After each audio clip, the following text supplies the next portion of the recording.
Can we stand up and dance to Beyonce, please? Yeah! Rock it, Oh, you gotta pump and shake your ass. Are we kidding me right now? Come on, hey, hey, hey, hey, hey, hey! All right, awesome. Now that we got the blood flowing. Oh my goodness. Listen, Beyonce is like my spirit animal, so it's all good. It's all good. All right, even my phone case actually says Be Calm and Beyonce on it. That's how much I love Beyonce. Anyway, so thank you guys so much for having me here. My name is Nikki Pebbles. And yeah, so today I want to talk about opportunity. And not only opportunity, but finding your voice. Finding your voice within opportunity and within your business.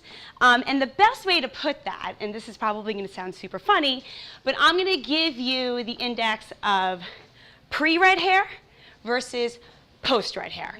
Because here's the thing, this didn't come along just because I was like, I feel like dyeing my hair. This stands for a lot in my life, So we're going to bring it back. Right? We're going to bring it back. When I was in college, I must have changed my major about 12 times. And that's not me over-exaggerating, like I literally changed it 12 times. And I've danced my entire life, always performed, loved performing, but felt that need of being like, well, I have to fit into this traditional mold. This is what my parents want me to do, so I'm going to go to college, right? So during college, of course, not only did I gain the freshman 15, but freshman, junior, 15, sophomore, and senior 15. So by the end of college, towards the end, I was 50 pounds heavier than when I started. And as someone who was always active and always danced, that was a big deal for me, right? So I started working out, started getting a personal trainer, and one of my dance friends from growing up was like, you have to try this dance fitness class. It is amazing, you have to go. So I was like, all right, whatever, like I haven't danced in a really long time, let me go. So I walk into the room and I see like 80 people in this room, and I'm like, what? Can I curse? I can curse, right? I was like, what the fuck? Like, there's so many people in this room. So I take the class, I'm like, this is amazing. I become like instantly addicted. It wasn't like Zumba, it wasn't like anything that I'd ever seen before. So we started talking to the instructor, we started getting, really friendly, we started collaborating. One day, class started at 9 o'clock. I actually skipped out on class in college because I wanted to go to class so badly. And he wasn't there.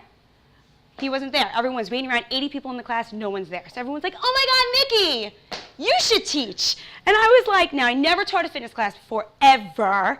And if you've ever gone to a fitness class, you can understand, if you've ever been to Soul Cycle or anything like that, it's cult-like, right? People love their instructors. So I was shitting my pants because back then there were no iPods, there was no music on your phone, there was no iMac, there was nothing. There were CDs, okay? I did not have CDs with me at all. So thank God the gym did, put the CDs in. He comes in, he's like, oh my God, I got pulled over. 45 minutes into class, right? Got pulled over. But he was like, oh my God, you taught the class. And that was the first kind of opportunity that I was like, I never taught a class before, but I was like, whatever, the opportunity is there, let me try it. We ended up starting a business called Kerbunka. I know, long word, but it was cool. So called Kerbunka, and it was a hip hop dance fitness class. What we ended up doing, we went on to produce 2 DVDs. We certified 60 instructors. We traveled the world. We were on Jillian Michaels Sweat Inc. We did a lot of cool stuff. The problem was that everyone paid attention to Kershal, who was my partner. Now, he is this huge, muscular guy, right? Huge personality. I was only 22 when I first started working with him, and I did not have this. I was the plainest person that you could ever meet. The epitome of basic white girl. Like, that was me. That was me. Throw Uggs on me. I was like, hi. That was me. That was me. It was so bad. If you don't believe me, I have Facebook pictures to prove it. So I was not confident whatsoever. I struggled so much. And it was easier for me to kind of step back and let him take those roles. In all the DVDs, he was always in the front, I was always in the back. I wanted to, in my head, I was like, I just want to be up front. But I just didn't. But I was so scared. I was so scared. I just let him take over. It was easier for me to let him be in front, and I had no voice. So probably about a year or two into our business, we had a really, really big opportunity to talk to these investors. These investors were so excited to talk to us. They invested in Zumba. They were like, we want to talk to you. So here I am. I have my suit on, right? Hair all did. I was very excited, had my notepad. I was like, oh my God, we're talking to investors. This is amazing. Walk in, right? He beelines his investor, the main one, beelines to Kerschel. I need someone come up. Can you come up for a second? So, step into the little circle. So he comes in, right? And he's like, hi, Kerschel, so great to meet you, right? Firm handshake, firm handshake. I come up now, I'm like hyperventilating. And I don't know if anyone ever heard of like a dead fish handshake, right? Girl, that is what he did to me, right? He comes up to me and this is Kerschel. He's like, Kerschel, I really, really love talking to you. Hi. I really, really love talking to you, but doesn't even fucking notice me. And thank you so much, girl. Thanks. Didn't even notice me. And I'm sitting there and I'm like, are you kidding? He then goes, oh, red. Can you take notes during this meeting? Thanks. Now, by the way, my hair wasn't bright red like this. It was auburn red. The process began at that point. So I had auburn. He's like, red. Can you just take notes during this? He thought I was his assistant. So instantly I was pissed. I was upset.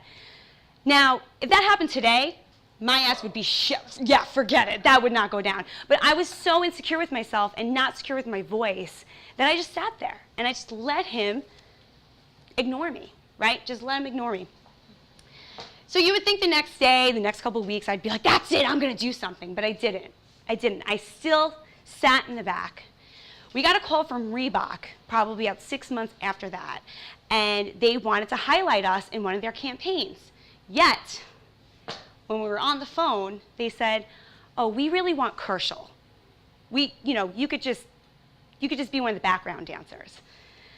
And it killed me. And that was the moment where I said, I cannot do this anymore. The week after, I was like, what can I do? Who am I? That was a big question. Who am I? Because I keep sitting back and thinking to myself, this guy is taking everything and I'm fine with it. I'm just like, whatever.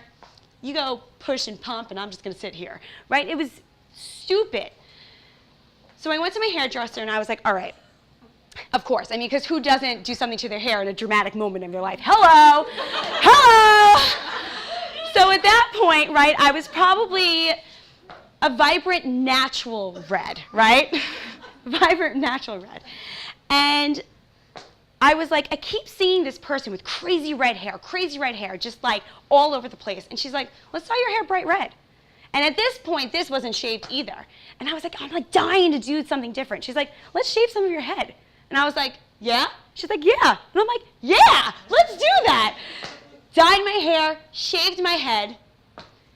And I looked at myself and I was like, oh my God, this is that girl. This is that girl who I want to be. 2 weeks after that, I'm in a room with my partner and we get in a huge fight, like blackout, like I can't even remember what I said fight type of thing over some business thing. And he looks at me and he goes, you would be nowhere if it wasn't for me. Oh yes, I said it. That is what he said. You would not be anywhere if it wasn't for me. And I don't know what clicked in my head, but my voice appeared. It came out. After all those years, it came out. And I looked up at him and I said, you can go fuck yourself. I quit. And I walked out and went to Starbucks, opened my laptop up, because of course that's where you go when you have an emotional breakdown. Starbucks. I'm like, can I have a mocha latte, please? sugar. And as I'm drowning in my sorrows, I open up Squarespace, I buy a domain, I make my logo, and I created NikkiPebbles.com.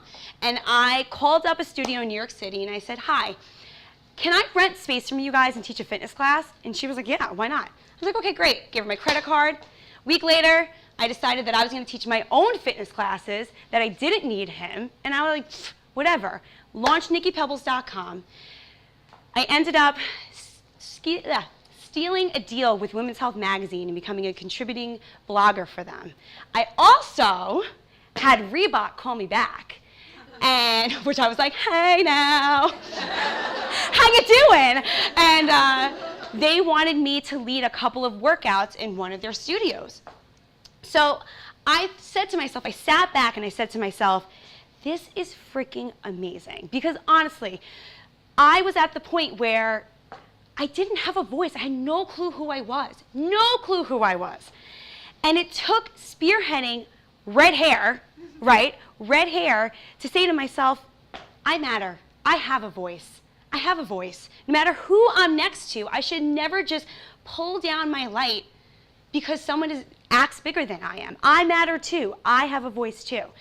And I really use social media as my platform. I really used it to put up my videos, to put up different tips, things like that. So much so that I actually started having people message me being like, hey, I love your online presence. I love your brand. How can I do that? And I had no clue. I was like, oh, thanks. Like, thanks. I'll just tell you a couple of tips, right? Like, I didn't really have a clue of how to go about that because I was in fitness. I was like, I can teach you how to bicep curl and maybe pump. Like, I can do that. So then it birthed out of me that I was like, all right, you know what? This keeps pulling me. This keeps calling me. I'm going to do something about this because I don't want other people to not have their voice. Everyone deserves a voice. Everyone has a brand, right? Doesn't mean that you have to dye your hair red and shave your head. I mean, that'd be pretty badass. If you want to join me in that red hair, I know the dye and I could give it to you. Do it for you. But it's not about that. That's not like igniting your inner badass. When you ignite your inner badass, that's about being you, being true, whether that means you curse a lot, whether that means that you're introverted, whether that means that you wear crazy jewelry or whatever, you have to be true to yourself. That's when people are going to start noticing you. That's when your brain explodes. And that's when my brain exploded. When I decided that I was like, you know what, forget you, I'm going to do my own thing. And people responded to that. People responded to that. So then I came up with the idea of creating a place to help women find their voice in their brand, find their voice in their social media, and ignite that inner badass. So I designed School of Badass Branding for that specific reason. So women had a place to be like, yes, I am badass. Yes, I'm going to do this.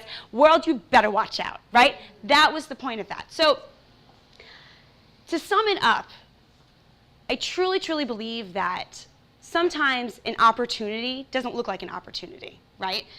You have to make your own opportunities. You have to go into life and be like, you know what? Life, as Beyonce says, life gives you lemons and I made lemonade, okay? That's exactly what you need to do in your life. If something happens and someone's not treating you the way that they should, or your business partner's not doing what they should, and you're like, what am I gonna do? Create your own opportunity. That is what's amazing about life, is that you can literally create your own business overnight. I mean, that's what we all did, right? That's what we all did. So ignite that voice. Tell yourself, yes, I freaking can. And then go do it. Go do it. So, that's it. Thanks. Thank you, guys.